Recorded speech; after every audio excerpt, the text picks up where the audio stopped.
제목으로서 한번 축복하겠습니다. 이상하고 신비한 기독교의 비밀을 깨닫고 체험하게 되길 바랍니다. 한번 해보실까요? 이상하고 신비한 기독교 비밀을 깨닫고 체험하길 바랍니다. 캐서린 캐리코라고 하는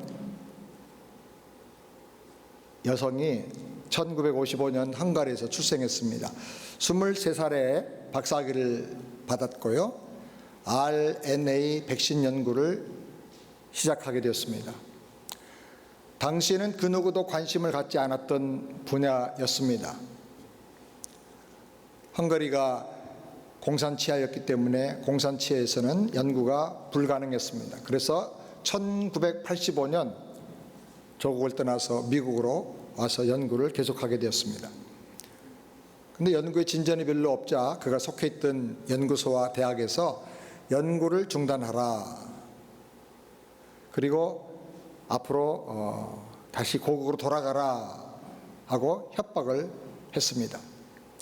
그래서 캐서린은 사정사정해서 연구비에 지원 없이 월급도 반만 받기로 하고 동료들의 심한 눈총과 조롱 속에서 혼자 계속 집중해서 그 연구를 계속해 나갔습니다.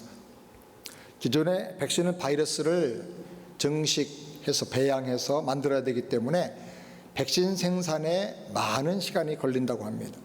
그런데 RNA 백신은 수십억 명의 분량을 몇 달 만에, 많으면 1년 안에 생산해낼 수 있기 때문에 이것이 성공하면 언젠가 세상에 큰 도움이 될 거라 확신하고 그 일에 포기하지 않고 집중을 했습니다. 그런 중에 유명한 면역학자인 와이즈맨을 만나게 됩니다. 그는 연구 경과에 대한 설명을 들은 후에 연구비를 전폭적으로 지원하겠다고 약속을 하고 공동으로 연구하게 되었습니다. 그래서 드디어 2005년에 RNA 백신을 개발하는 데 성공을 했습니다. 그 후에 코로나19이 유행하게 되었습니다. 그래서 그 RNA 백신 그 시스템을 통해 가지고 지금의 코로나19 백신을 만들 수 있게 되었다는 것입니다. 화이자, 모더나, 또 캐서린이 이 특허 백신을 사가지고 이 백신을 생산했고, 그녀가 부사장으로 일하고 있는 바이오엔텍 회사에서도 백신을 개발하게 됐다는 것입니다. 세 회사 모두가 다 이 캐서린의 연구 결과를 바탕으로 해서 지금 인류의 수많은 생명을 코로나로부터 지키고 살려내고 있는 것입니다. 이 캐서린 박사는 연구 초기에 암에 걸렸습니다. 고생을 많이 했고 또 무려 40여 년 가까이 왕따를 당하고 무시당하면서 긴 고통의 삶을 살았지만 절대로 포기하지 않고 한 가지 일에 집중을 했습니다. 만약에 캐서린이 포기했더라면 지금 세계는 어떻게 되었을까? 아마 백신이 아직도 개발이 안 됐겠죠. 더 많은 사람들이 죽었을 것이고 코로나 백신 때문에 세계 경제와 모든 것은 다 아마 얼어붙었을 것입니다. 전문가들은 백신 개발이 아무리 빨라도 5년에서 10년 이상 걸린다고 단언을 했습니다. 근데 이번에 코로나 발생 1년 정도 된 이후에 백신을 개발하게 되어서 많은 사람들이 투여하고 이제 자유를 많이 누리게 되었습니다. 한 가지 중요한 일에 집중하는 게 이렇게 중요합니다. 우리가 성경을 보면 초대교회 성도들도 핵심 본질 몇 가지에 집중하는 모습을 보게 됩니다. 이것이 복음의 신비한 능력을 드러내는 아주 중요한 비결입니다. 다 하려고 하면 안 됩니다. 사소한 일은 좀 양보하고 희생하고 핵심 본질 중요한 일에 집중을 해야 됩니다. 세상이 볼 때 초대교회는 정말 이해하기 어려운 신비 그 자체였습니다. 4장 6절 7절을 한번 다 같이 보실까요? 대제사장 안나스와 가야바와 요한과 알렉산더와 및 대제사장의 문정이 다 참여하여 사도들을 가운데 세우고 묻되 너희가 무슨 권세와 누구의 이름으로 일을 행하였느냐? 유대 사회의 최고의 공권력 지도자들이 다 나서서 교회를 핍박하게 되었습니다. 그런데 어떻게 되었습니까? 4장 11절 12절 다 같이 함께 보겠습니다. 이 예수는 너희 건축자들이 버린 돌로서 집 모퉁이의 머릿돌이 되었느니라.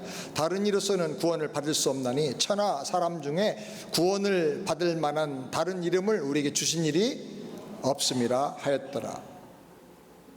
핍박하면 할수록 복음의 내용만 더 확실하게 전파되고 증거되는 결과가 나타나게 된 것입니다. 13절 14절 함께 읽겠습니다. 그들을 본래 학문 없는 범인으로 알았다가 이상히 여기며 또 전에 예수와 함께 있던 줄도 알고 또 병나은 사람이 그들과 함께 서 있는 것을 보고 힐난할 말이 없느니라. 비난하고 흠잡을 말이 없었다는 거죠. 그 누구도 트집을 잡을 수 없도록 그들은 믿음의 합리성과 현장에서 일어난 변화와 능력과 영적인 신비한 특성이 분명히 나타났다는 것입니다. 그래서 당국자들은 이상하게 생각했다. 여러분, 우리가 예수 복음을 믿고 거듭난 신자라면 세상 사람들이 이상하다고 말하는 그 신앙의 신비성을 반드시 회복해서 붙잡고 살아야 될 줄을 믿습니다. 아멘. 예수 믿는 사람들 그저 그렇고 그런 사람들이야 주일날 교회만 가지 우리하고 뭐 똑같아. 그건 기독교가 아니죠. 기독 신앙의 본래 모습, 이상하고 신비하고 그러면서도 합리적이고 그러면서도 현장성 있어서 우리 사는 삶을 변화시키고 내 자신이 날마다 변화되는 이런 복음의 생생한 생명력을 우리가 회복하고 살아야 될 줄을 믿습니다. 성경을 보면 또 이상한 것이 있습니다. 교회 자체에 문제가 생겼습니다. 5장 3절 다 같이 한번 보실까요? 베드로가 이르되 아나니아여 어찌하여 사탄이 내 마음에 가득하여 내가 성령을 속이고 땅값 얼마를 감췄느냐.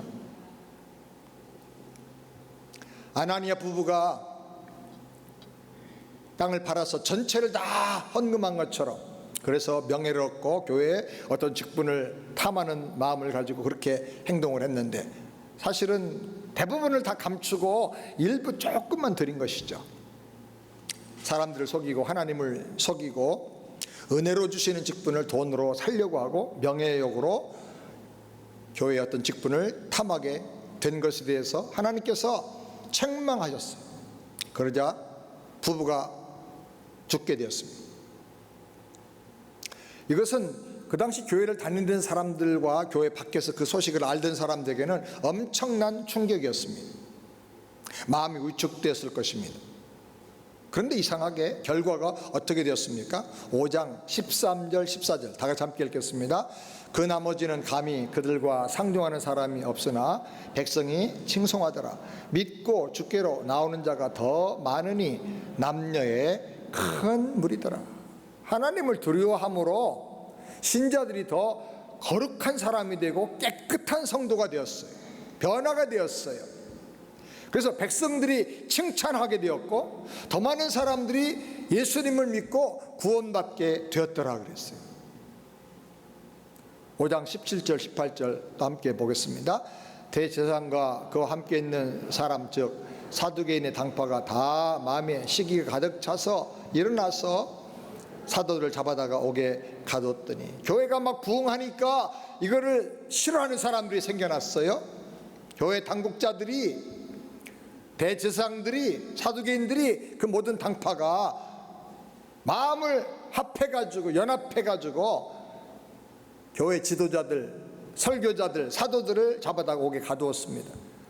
설교자가 없고 지도자가 없으면 교회는 자동 분열될 거라고 생각했어요. 근데 어떻게 되었습니까? 5장 41절 42절 보겠습니다.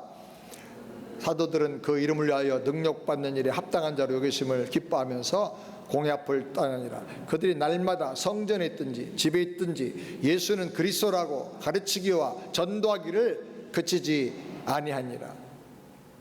하나님께서 그들을 신비한 능력으로 감옥에서 꺼내주셨어요.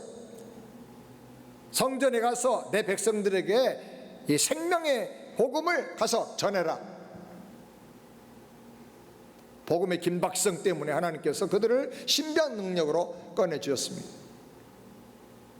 그 일 위해 사도들은 예수님을 위해서 그 이름으로 핍박을 받고 고난당하는 것이 영광이다라고 생각하면서 오히려 기뻐했다고 말하고 있습니다.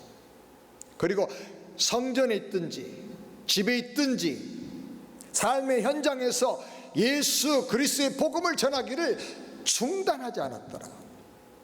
누구도 막을 수가 없는 복음의 생명력이 점점 더 강력하게 나타나게 된 것입니다.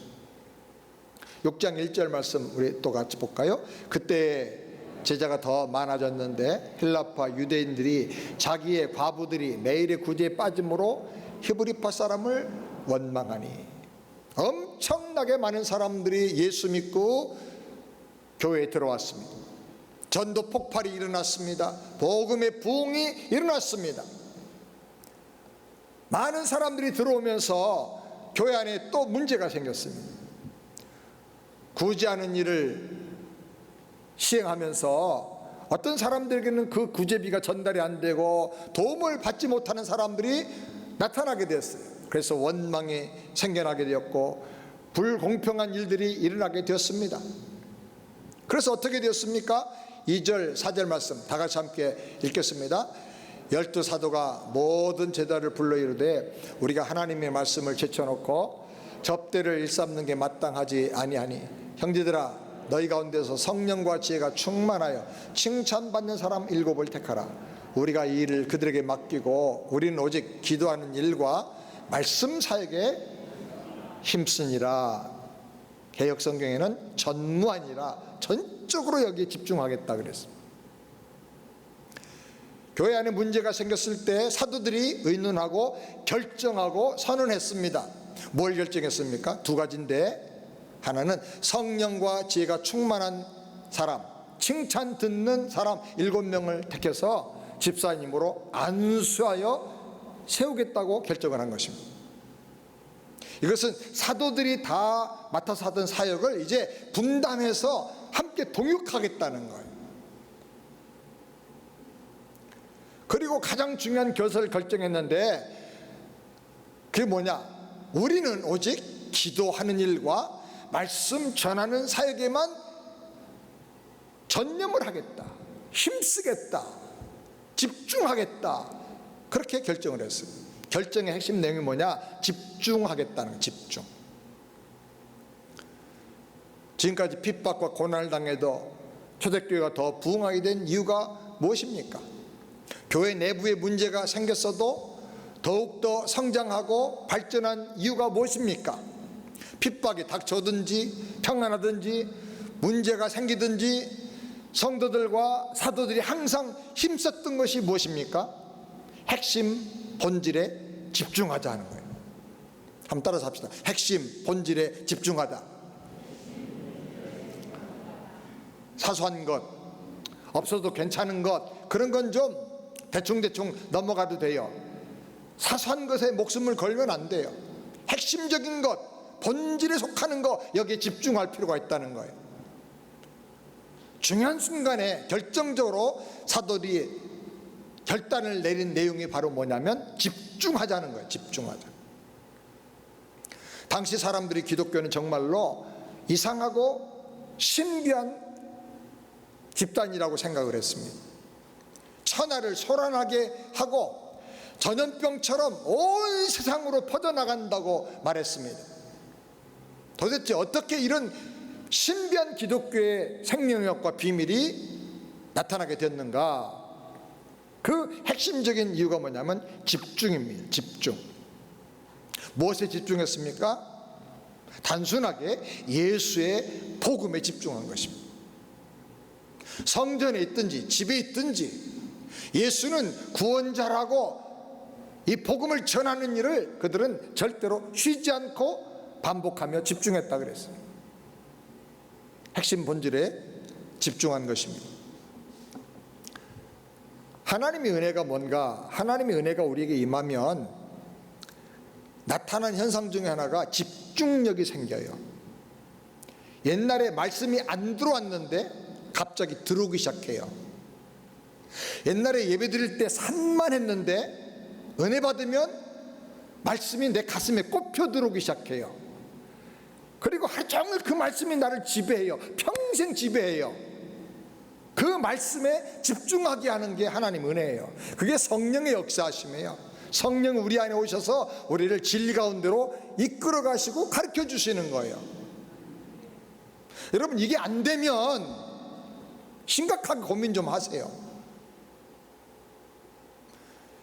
집중하는 게 은혜예요. 따라서 집중하는 것이 은혜다. 하나님의 나라에 집중하고 하나님의 말씀에 집중하고 예수 그리스도의 복음에 집중하는 것이 은혜예요. 집중하면 누구나 다 성장하게 되고 변화되고 발전하게 되는 것입니다. 성경에 수많은 믿음의 인물들이 나오는데 그 인물들을 다 연구해 보면 공통적인 특징이 뭐냐면 집중하는 은혜를 받은 분들이에요. 노아 120년 동안 방주 만드는 일 한 가지에 집중했어요. 몇 년 동안?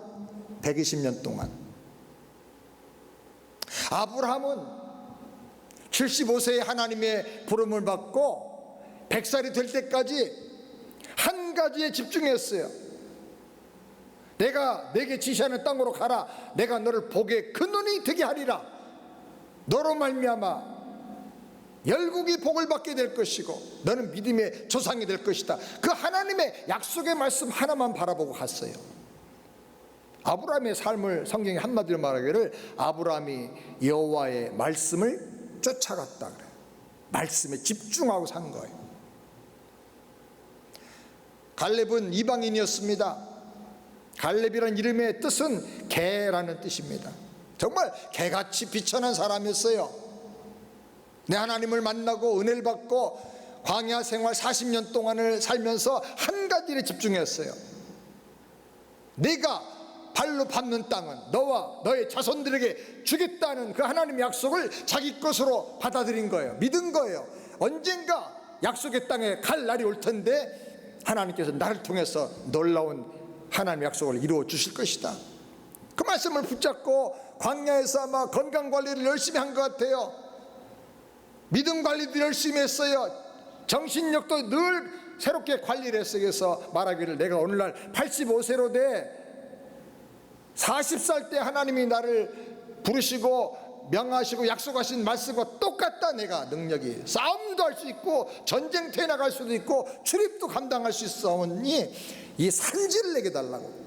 골리앗 같은 그 안악자손들이 버티고 있는 그 산지를 내가 주면 내가 다 점령하겠다고. 어디서 그런 힘이 나왔어요? 하나님 약속하셨거든요. 내가 발로 밟는 땅은 다 너에게 주고 너의 후손에게 주겠다.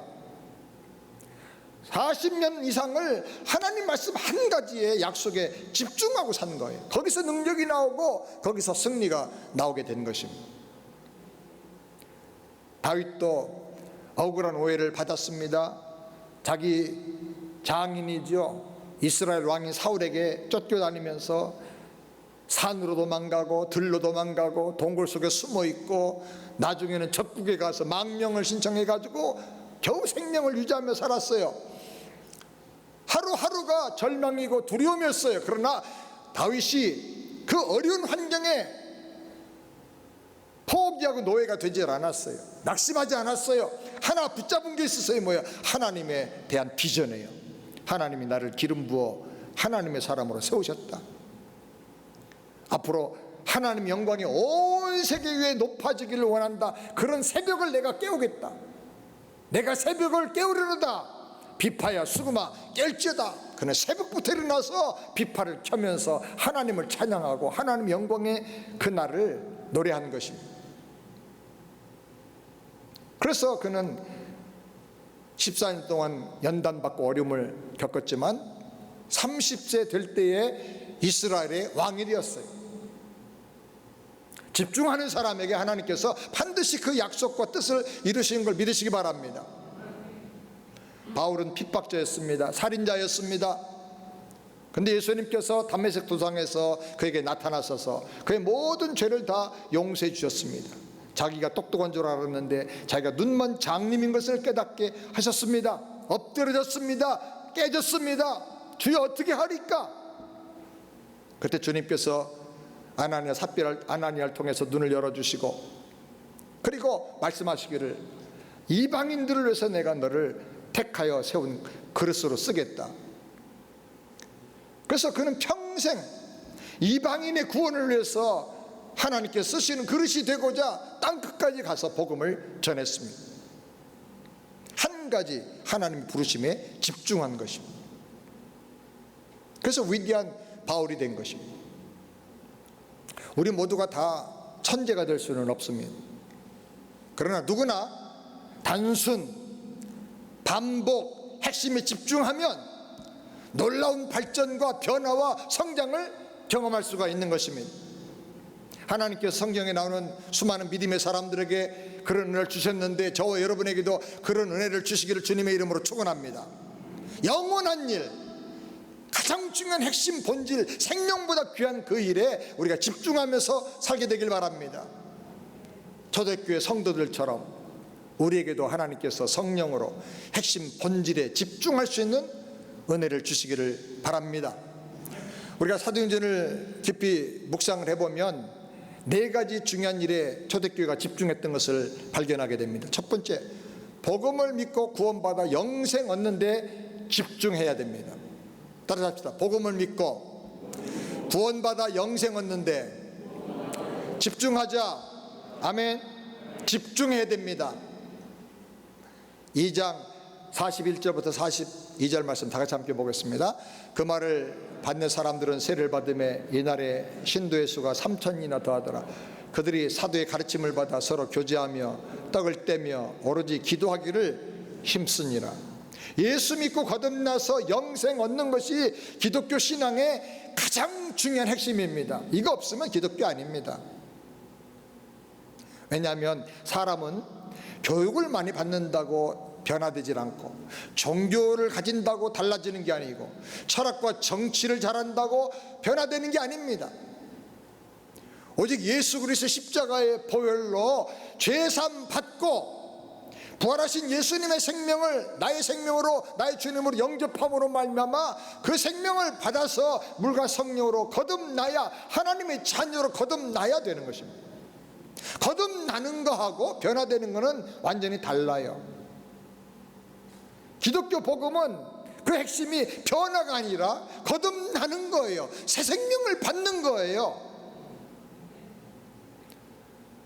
습관이 달라지고 매너가 좋아지고 행동이 달라지는 게 기독교가 아닙니다. 그건 종교예요. 하나님의 생명이 내 안에 들어오는 것입니다. 아멘입니까? 죄를 회개하고 내 마음을 열 때, 예수님을 영접할 때 예수님이 내 안에 인격적으로 들어오시면서 예수 생명이 내 생명이 되는 거예요. 예수 능력이 내 능력이 되는 거예요. 아멘. 예수님의 생명으로 거듭난 사람은 죄를 이기게 돼요. 예수 생명이기 때문에 죽음을 이기는 것입니다. 그리고 예수님을 닮아가게 되는 것입니다. 이것이 복음의 핵심인 것입니다. 예수를 믿고 거듭났다고 하는데 예수 닮는 모습이 없고 예수 사랑하는 마음이 없고 예수님 같은 성품이 안 나타난다 그러면 정말로 거듭난 사람인가, 아니면 종교인으로서 교회만 다니고 있는가를 스스로 돌아볼 필요가 있어요.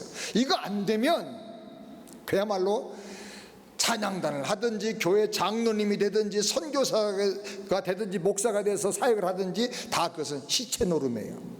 죽은 거예요. 물과 성령으로 거듭나지 않으면 하나님의 나라를 볼 수도 없다고 말씀하셨습니다. 그러면 사랑하는 여러분, 교회 마당만 밟고 다니는 종교인이 되지 말고 복음의 말씀을 통해서 거듭나서 영생을 누리고 죽은 다음에 천국 가는 게 아니라 이 땅에서부터 천국을 누리고 사는 우리 모두가 되기를 주님의 이름으로 축원합니다. 복음 신앙에 집중하길 바랍니다. 아멘. 두 번째로, 예배드리며 하나님을 경배하는 데 집중해야 됩니다. 2장 46절 47절 다 같이 함께 읽겠습니다. 날마다 마음을 같이하여 성전에 모이기를 힘쓰고 집에서 떡을 떼며 기쁨과 순전한 마음으로 음식을 먹고 하나님을 찬미하며 또 온 백성에게 칭송을 받으니 주께서 구원받는 사람을 날마다 더하게 하시니라. 그들은 성전에 모였습니다. 하나님을 찬양하며 예배하는데 전력을 다했습니다. 날마다 그렇게 했다 그랬어요. 날마다. 구원받은 성도라면 예배에 최선을 다해야 됩니다. 예배가 행복이고 예배가 감격이고 예배가 특권인 걸 알기 때문에 그러는 것입니다. 초대교회 성도들은 핍박을 당하고 감옥에 갇히고 심지어 순교의 제물이 되어서 처형당할지라도 절대로 예배를 포기하지 않았어요. 가족이 반대해도 생명 바치는 심정으로 예배를 드렸어요. 한국교회도 일제시대에 주일날 교회 가면 체포되고 교회 문을 다 못질해서 잠그고 그렇게 했지만 주일을 지키고 예배 드리기 위해서 성도들이 목숨을 걸고 신앙생활을 했던 것입니다. 저도 군대에서 주일날 예배를 드리러 간다고 기합받고 매맞고 조롱당하고 얼마나 어려움을 당했는지 모릅니다. 그러나 절대로 예배를 포기하지 않았습니다. 이것은 누구하고 타협할 문제가 아니에요. 그래서 예배드리러 다녀오겠습니다. 그리고 다녀와 허락 떨어지기 전에 보고만 하고 가는 거예요. 보고만 하고 막 그냥 달려가 버렸어요. 그럼 뒤에서 막 야 이놈아 너 들어오기만 해봐.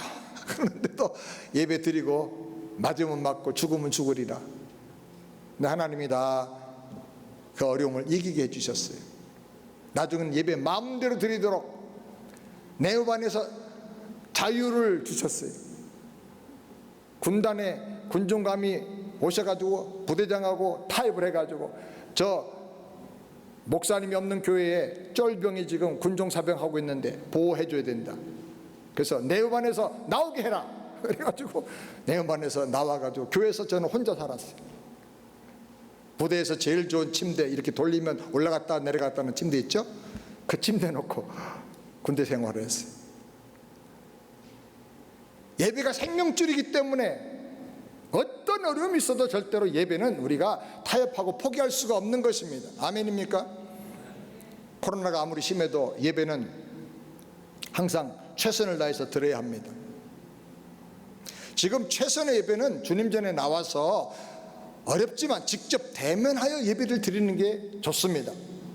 부득이한 경우에 몸이 아프다든지 뭐 특별한 직종에 있어서 감염의 위험이 있다든지 그런 분들은 온난 예배도 드릴 수가 있어요. 근데 온난 예배 저도 드려보니까 예배 한계가 있어요. 점점 게을러져요. 이제 반바지 차림으로 예배 드리고 커피 한 잔 들고 가서 예배 드리고 나중에는 예배도 안 드리고 그냥 설교만 딱 잘라서 들어요. 그래 설교 듣다가 또 전화 오면 가서 받고 누구 오면 받고 예배가 제대로 안 되는 거예요.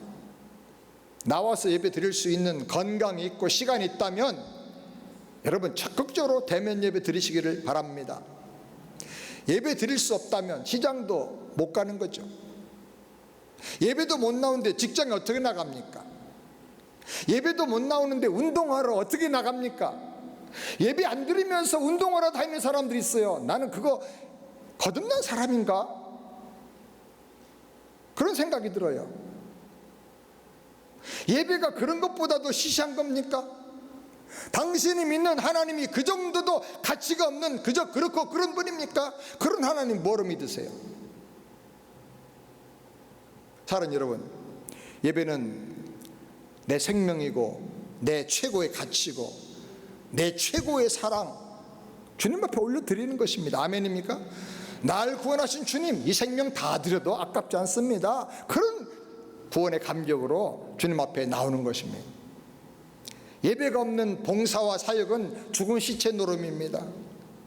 찬양단을 하고 반주를 하고 심지어 목사가 돼서 설교를 하고 또 장로님 돼서 사역을 한다 하더라도 예배 제대로 못 드리면 그건 죽은 사람이에요. 생명이 없는 거예요. 교회가 아르바이트 하는 데 아니에요. 예배가 생명입니다. 아멘입니까? 그래서 앞자리 나와가지고 중앙에 앉아가지고 예배를 적극적으로 드려야 돼요. 예배 드릴 때마다 하나님 만나는 영적인 스파크가 일어나야 돼. 감동이 있어야 돼요. 눈물이 있어야 돼요. 뜨거운 열정이 솟아나와야 돼요. 아멘. 최선의 예배를 집중해서 드리게 되기를 주님의 이름으로 축원합니다. 세 번째로 훈련받아서 예수 닮은 제자가 되는데 집중해야 하겠습니다. 4장 4절 말씀 다 같이 함께 읽겠습니다. 말씀을 들은 사람 중에 믿는 자가 많으니 남자의 수가 약 5천이나 되었더라. 성경을 잘 보면 처음에는 믿는 사람의 수가 많아졌다 그랬어요. 3,000명이 늘어났다, 5,000명이 더해졌다 그랬어요. 근데 이 말이 조금만 지나가다 보면 금방 달라집니다. 6장 1절 볼까요? 다 같이 읽겠습니다. 그때 제자가 더 많아졌는데 뭐가 달라졌습니까? 믿는 사람이, 믿는 무리가 이렇게 했는데 그 말이 제자란 말로 다 바꿔졌습니다. 6장 1절 이후로 다 찾아보세요. 제자란 말로 계속 바꿔지고 있습니다. 그냥 믿는 신자가 아니고 제자로 양육받고 복음 말씀에 집중해서 훈련받아서 고난이 와도 핍박이 와도 이길 수 있는 사람, 세상의 유혹을 이길 수 있는 사람, 다른 사람이 연약한 믿음을 세워주고 복음 전하고 도와줄 수 있는 사람으로 성장하는 거예요. 우리는 스스로에게 물어볼 필요가 있습니다. 교인입니까? 거듭난 신자입니까? 그냥 단순한 신자입니까? 아니면 주님을 닮아가는 제자입니까? 한번 옆에 있는 분들에게 물어보실까요? 부부간이면 더 좋은데 한번 물어보시죠. 교인입니까? 거듭난 신자입니까? 자기 자신에게 한번 물어보세요. 그냥 보통 신자입니까? 아니면 제자입니까? 대답을 한번 해보세요. 여러분, 그냥 보통 신자가 되기 원합니까? 제자가 되기 원합니까? 네, 예수 닮는 제자가 다 되기를 주님의 이름으로 축원합니다. 아돌프 히틀러 우리 잘 아시죠? 악명 높은 전쟁광입니다. 살인마입니다. 수백만의 유대인을 학살했죠. 근데 악한 사람인데 그에게 엄청나게 뛰어난 재능이 몇 가지가 있었어요. 그 중에 하나가 뭐냐면 엄청난 연설의 능력이에요. 그 연설 한마디에 그냥 독일 전 국민이 열광하면서 이 사람의 말을 따라서 전쟁터로 나가고 엄청난 일들을 한 거예요. 그 연설의 능력이 아주 엄청난 사람인데 그가 연설에 대해서 이런 자기 철학을, 견해를 말했어요. 단순한 원리를 1000번 이상 반복해서 말해야 된다. 사람들은 한두 번 말하면 듣고 아는 것 같은데 금방 다 잊어버리고 기억도 못한다. 1000번 이상 말해야 기억하고 가슴에 새기고 행동으로 옮기게 된다 그랬어요. 그러니까 아돌프 히틀러가 그래서 연설할 때 보면 같은 말, 같은 내용을 계속 다양하게 반복해서 강조하고 있어요. 단순, 반복, 집중, 이걸 계속 강조하는 거예요. 제가 목회를 하면서 경험해 보니까 또 성경을 연구하고 여러 가지 책들을 보니까 정말 맞는 말이에요. 히틀러가 다른 건 다 잘못했는데 그거 정말 잘 파악한 거예요. 단순하게 반복하면서 집중하지 않으면 절대로 사람은 잊어버리고 행동하지 않는 거예요. 제가 한번 묻겠습니다. 여러분은 단순 반복 집중해서 훈련을 받는 제자입니까? 기도 생활 그렇게 훈련하고 있습니까? 복음을 그렇게 훈련해서 내 걸로 만들고 있습니까? 당신은 예수 닮아서 믿음과 인격이 계속 성장하고 있는가? 우리 한번 돌아볼 필요가 있는 것입니다. 마지막 네 번째로 복음 전에서 영혼 구원한 일에 집중해야 되겠다는 것입니다. 5장 42절 말씀 다 같이 함께 읽겠습니다. 그들이 날마다 성전에 있든지 집에 있든지 예수는 그리스도라 가르치기와 전도하기를 그치지 아니하니라. 세상에 중요한 일이 많이 있지만 가장 중요하고 가치 있는 일이 있다면 사람의 생명을 살리는 거예요. 그래서 저는 세상에 있는 직업 중에 제일 흠모하는 직업이 의사라는 직업이에요. 사람을 살리고 고쳐줄 수 있으니까. 그런데 제가 그래서 어렸을 때 의사 되고 싶었어요. 근데 의사가 못 됐어요. 여러 형편 때문에. 실력도 없어가지고. 근데 하나님께서 육체의 생명을 살리는 것보다 영혼의 생명, 영원한 생명을 살리는 것이 더 소중하고 중요하다는 것을 또 나중에 알게 해주셨어요. 잠시 사는 70년, 80년, 100년의 인생이 아니라 영원한 생명을 구원하는 일이에요. 근데 이것은 오랫동안 어렵게 공부해서 의사가 되지 않아도, 그런 라이센스가 없어도 성도라고 하면 누구나 다 할 수 있는 일이에요. 목사만 하는 거 아니고 선교사만 하는 거 아니고 누구나 다 할 수 있는 일이에요. 그것이 바로 뭐냐? 복음을 전하는 거예요. 성경에 주님께서 말씀하기를 믿음은 복음의 말씀을 들으면서 나오는데 복음 전해주는 자가 없으면 어떻게 해서 듣겠느냐? 복음도 듣지 못했는데 어떻게 예수님의 이름을 불러서 구원받겠느냐? 초대교회 성도들은 내가 복음을 듣고 예수님 영접하여 구원받고 변화된 것처럼 이 복음을 전해서 다른 사람을 구원하는 일이 가장 시급하고 중요한 일이다라고 믿었던 것입니다. 그래서 성전에 있든지 집에 있든지 복음 전도하기를 쉬지 않았습니다. 핍박을 받아서 다른 곳으로 피난 가면서도 복음을 전했어요. 성도들이 가는 곳마다 그 동네가 변화되고 사람들이 변화되고 도시가 변화되었어요. 나라가 변화됐어요. 핍박하던 로마까지 다 변화가 됐어요. 당신이 거듭난 신자가 맞다면, 예수님의 제자가 맞다면 지금 누구에게 복음을 전하고 있습니까? 금년에 몇 명에게 복음을 전해봤습니까? 전도를 해서 뭘 하고 있습니까? 기도를 합니까? 아니면 훈련이라도 받아봤습니까? 아니면 밥이라도 사주면서 그 사람을 위해서 기도하고 있습니까? 아무것도 안 하고 있습니까? 어느 날 주님께서 물으실 겁니다. 너 내가 준 그 생명보다 귀한 복음 가지고 뭐 했느냐? 내가 너에게 멸망당할 사람들 구원하라고 수없이 보냈는데 너 그 사람들하고 뭐 했느냐? 너는 내가 너에게 준 직분을 가지고 뭐 했느냐? 그 엄청난 길 가지고 뭘 하다가 왔느냐? 주님께서 물으실 거예요. 날마다 성전에 있든지 집에 있든지 예수는 그리스도라고 가르치면서 전도하는 것을 그치지 않았던 초대교회 성도들처럼 예수 복음에, 영혼 구원에 집중하고 사는 저와 여러분 되기를 주님의 이름으로 축원합니다. 기도하겠습니다. 하나님 아버지, 세상 사람들이 이상하고 신비하게 생각했던 그 기독교의 복음, 그 복음의 생명력과 능력과 신비를 우리가 다시 회복하기를 원합니다. 이 일에 집중하며 살게 하여 주시옵소서.